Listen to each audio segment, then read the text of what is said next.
Olá! Hoje a gente vai mergulhar fundo no universo da cana-de-açúcar no Brasil, que é uma verdadeira potência do nosso agronegócio.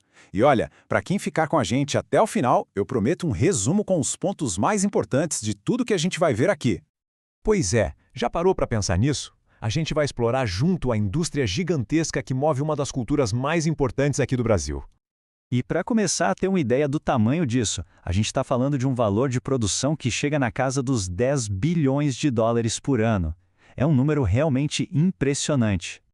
E não para por aí não. Essa indústria é uma força na geração de empregos.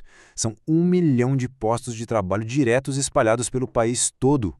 Agora, uma coisa que é super interessante é o impacto ambiental positivo. A cana consegue sequestrar, ou seja, retirar da atmosfera, 20% das emissões de carbono que vêm dos combustíveis fósseis no Brasil.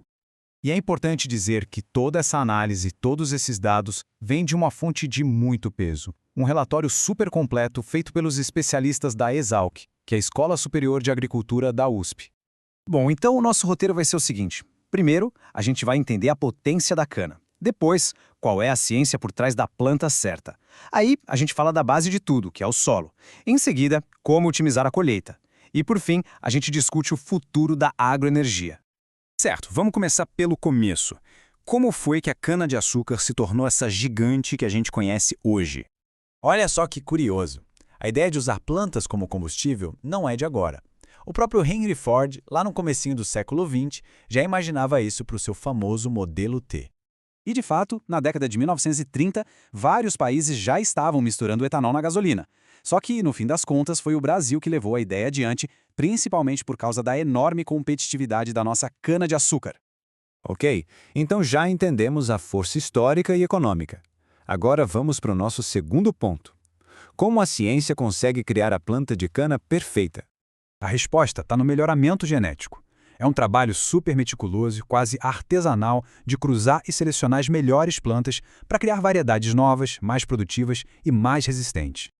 E esse processo não é nada rápido, viu? Para se ter uma ideia, leva mais de uma década de testes e avaliações contínuas em vários lugares diferentes, até que uma nova variedade de sucesso possa finalmente ser liberada para o cultivo. Beleza, já temos a planta ideal na mão, mas não adianta nada se a base não for boa. E a base de tudo é o solo. Só que os especialistas vão além de olhar só para o tipo de solo. Eles usam um conceito chamado ambientes de produção, que é basicamente uma análise completa que junta as características do solo, do clima e da própria variedade da cana para prever o potencial de cada área. Mas, mesmo no melhor ambiente possível, com a planta perfeita, existe uma ameaça que muitas vezes passa despercebida e que pode acabar com a produtividade. E essa ameaça é a compactação do solo. Ela acontece por causa do peso das máquinas, que amassam a terra, dificultando o crescimento das raízes e a absorção de água pela planta.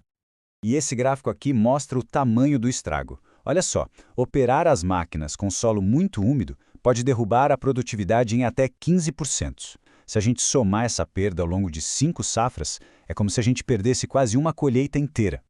Certo, planta ideal, solo bem cuidado. Vamos agora para a parte da operação para ver como a tecnologia ajuda a otimizar a própria colheita.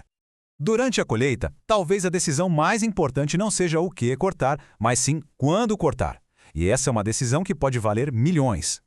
É um verdadeiro quebra-cabeça. Por exemplo, escolher a sequência errada de colheita entre duas variedades pode diminuir bastante a produção de açúcar.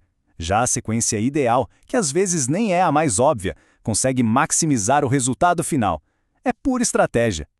Bom, a gente viu tudo isso, mas afinal, o que isso significa para o nosso futuro?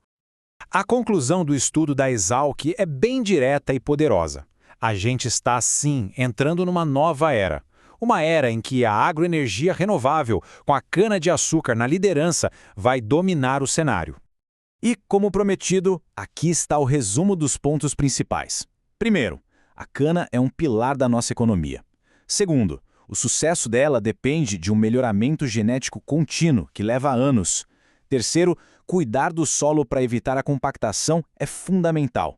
E quarto, planejar o momento certo da colheita faz toda a diferença na produção. Isso tudo nos deixa com uma reflexão final. Com o mundo inteiro buscando energias mais limpas, qual será o papel do Brasil, com toda a sua experiência em cana-de-açúcar, para moldar o futuro da energia no planeta? Se essa análise trouxe informações úteis para você, não esquece de deixar uma curtida. Obrigado!